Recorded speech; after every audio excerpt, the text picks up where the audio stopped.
یہ وہ زمانہ ہے کہ جس میں انسان نیکی کی لائن پر ہو تو وہ بہت کچھ دنیا میں کر سکتا ہے.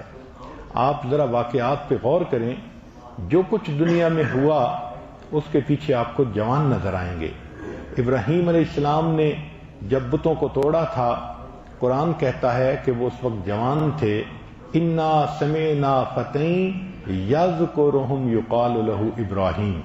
اصحاب کہف کے بارے میں دیکھیے، وہ اللہ کے مقبول بندے تھے. ان کے بارے میں فرمایا انہم فتیۃ آمنوا بربہم وزدناہم ھدی. وہ بھی نوجوان تھے.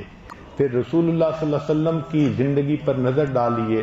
جب آپ نے نبوت کا اظہار فرمایا، آپ کی عمر مبارک 40 سال تھی.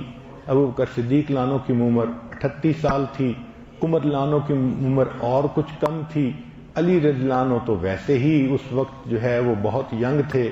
تو سب صحابہ ابتدا میں ینگ لوگ تھے جن سے اللہ نے دنیا میں ہدایت کا انقلاب برپا کر دیا. اور اگر بعد میں دیکھنا ہے تو وہ لوگ جو ینگ تھے اور نیکی کی لائن پر آ گئے وہی دنیا میں ایکسل کر گئے. عبداللہ ابن عباس لانو، عبداللہ ابن مسعود لانو، عبداللہ ابن عمر لانو، یہ تینوں نوجوان بچے تھے جو نبی علیہ السلام کی خدمت کرتے تھے. نبی علیہ السلام ان کے لیے دعائیں کرتے تھے. ایک امام الفقہاء بنے، ایک امام المحدثین بنے، اور ایک ان میں سے امام المفسرین بنے. یہی جوانی کی عمر ہوتی ہے. نیکی پہ انسان آ جائے تو وہ نیکی کی بلندیوں کو چھو لیتا ہے. اور بعد کی تاریخ دیکھ لیجئے، دنیا میں جتنے بڑے بڑے نمایاں قسم کے لوگ آئے اور انہوں نے اسلام کی خدمت کی، یہ سب نوجوان تھے. عمر بن عبدالعزیز جوانی کی عمر میں بدلے. محمد بن قاسم کی زندگی کو دیکھو، 17 سال کی عمر ہے اور وہ کہاں سے چلا اور کہاں تک اس نے اسلام کو پھیلایا. حالانکہ اتنا ہی تھا کہ ایک کافر بادشاہ نے ایک مسلمان عورت کو پکڑ لیا تھا اور اس نے کہا تھا کہ کون ہے جو میری عزت کو بچائے.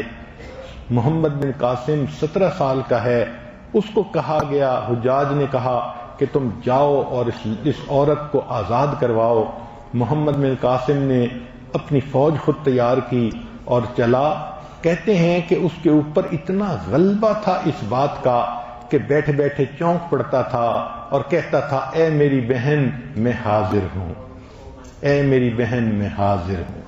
یہ بھی نوجوان ہیں، 17 سال کی عمر ہے، مگر ایک مسلمان خاتون کی عزت بچانے کے لیے یہ اللہ کے نام پر چل پڑا. اور دیکھو اس نے کہاں سے لے کے کہاں تک اسلام کا جھنڈا بلند کیا. اسی طرح سلطان محمد بن فاتح کی زندگی کو دیکھ لیجئے.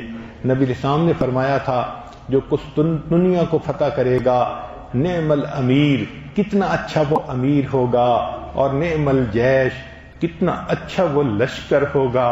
اللہ نے یہ سعادت کسی بوڑھے کو نہ دی، ایک نوجوان تھا جس نے محبوب کی اس بات کو پورا کر دکھایا اور نعم الامیر بننے کی سعادت حاصل کر لی. علم کی لائن پہ آ کر دیکھیے، امام شافعی رحمۃ اللہ علیہ جب امام شافعی بنے، عمر ان کی 13-14 سال کے قریب تھی. جس وقت وہ مسند درس پر بیٹھ کر درس دیا کرتے تھے. امام احمد بن حنبل کی زندگی پڑھ کے دیکھ لیجئے کہ بالکل ابتدائے جوانی میں وہ امام احمد بن حنبل بن گئے تھے. یہ جوانی ہی ہے جس میں انسان اپنے آپ کو اللہ کا مقرب بناتا ہے اور دین کی خدمت کرنے والے لوگوں کی صف میں شامل ہو جاتا ہے. کل کے بیان میں حضرت فرما رہے تھے کہ علماء دیوبند کی تاریخ کو دیکھ لیجئے. حضرت مولانا قاسم نانوتوی رحمۃ اللہ علیہ نے جب دارالعلوم کی بنیاد رکھی تو ان کی عمر 35 سال ہی کے قریب تھی. حضرت گنگوہی رحمۃ اللہ علیہ کی عمر کوئی 38 سال کے قریب تھی. میاں جی عابد ان کی عمر اس سے بھی کچھ کم تھی. تو یہ نوجوان لوگ ہی تھے جنہوں نے دین کی محبت میں، دین کی ہمدردی میں، اخلاص میں ایک قدم بڑھایا. اللہ نے وہ قبولیت بخشی کہ آج وہ ادارہ پوری دنیا کے اندر ہدایت کو پھیلانے کا مرکز بن چکا ہے. تو جوانی ہی کی یہ عمر ہوتی ہے کہ جس میں انسان اللہ کے دین کا بھی جو ہے وہ خادم بنتا ہے.